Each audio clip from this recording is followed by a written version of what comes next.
Lahat, nandito po tayo sa Diwata Paris Overload kung saan masasaksihan at ako ay excited na sa bibigay ng isang vlogger na nag-viral sa akin ng 1.2 million. Wow, May yay! bibigay siya sa akin pero hindi ko alam kung ano yun. House in lock ba yun?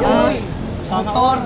Kaya sabi niya maghintay lang kasi may pinuntahan pa siya at saka may sasabihin pa siya sa akin.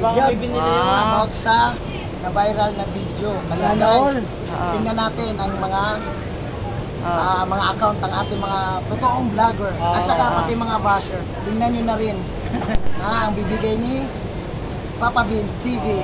Kaya lahat, suporta lang sa mga vlogger na magaling at saka nagsusupport sa isang tao na walang-wala. Kaya guys, mamaya siguro mga hapon doon ibibigay ni Papa Bin.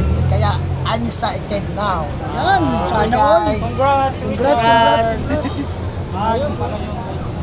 Oh, nag-trending siya kay Papa Bin. Na? Ayan, nag-trending.